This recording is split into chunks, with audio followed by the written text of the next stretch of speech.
ஆண்டவராகிய இயேசு கிறிஸ்துவின் இனிதான நாமத்தினால் இந்த காலை நேரத்தில் எனக்கு அன்பானது என்னுடைய பிள்ளைகளே உங்கள் ஒவ்வொருவரையும் அன்போடு கூட வாழ்த்தி ஆசிர்வதிக்கின்றேன். எனக்கு அன்பானது என்னுடைய பிள்ளைகளே, உங்களை விசாரிக்கிறதற்கு ஒரு தகப்பன் இருக்கிறபடியினால் உங்களுடைய கவலைகளை எல்லாம் அவர் மேல் வைத்து விடுங்கள். நிச்சயமாய் அவர் உங்களை ஆசிர்வதிப்பார். இந்த காலை நேரத்திலும் கூட அன்பு சகோதரனே, அன்பு சகோதரியே, எதை குறித்தும் கவலைப்படாதபடி, எதை குறித்தும் கலங்காதபடி விசுவாசத்தோடு கூட உங்களுடைய பாரங்களை, உங்களுடைய கவலைகளை ஆண்டவர் மேல் வைத்து விடுங்கள். அவர் உங்களை ஆசிர்வதிப்பார். அவர் உங்களுடைய தலையை உயரச் செய்வார்.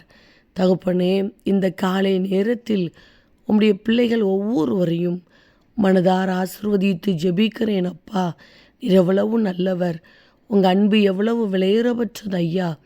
இதோ இந்த நாள் உம்முடைய நாமத்தினால் ஆசிர்வதிக்கப்பட்ட ஒரு நாளாய், ஜெயத்தினாலாய் இருக்கட்டும் ஐயா.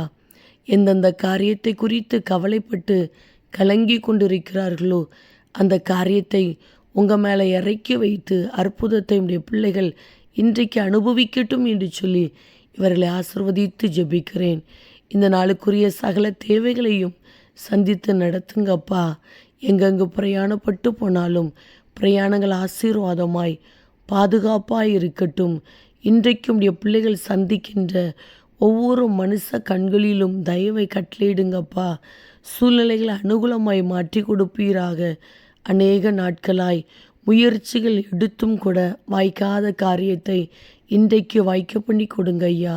படிக்கிற பிள்ளைகளுக்கு நல்ல ஞானத்தையும் பாதுகாப்பை கொடுப்பீராக.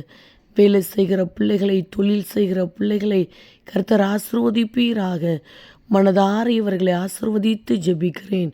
நீர் அப்படியே இந்த நாளை உடைய பிள்ளைகளுக்கு ஆசீர்வாதமாய், பாதுகாப்பாய், சமாதானம் நிறைந்த ஒரு நாளாய் மாற்றி கொடுக்கிறீர். அதற்காக உமக்கு கோடி ஸ்தோத்திரம்.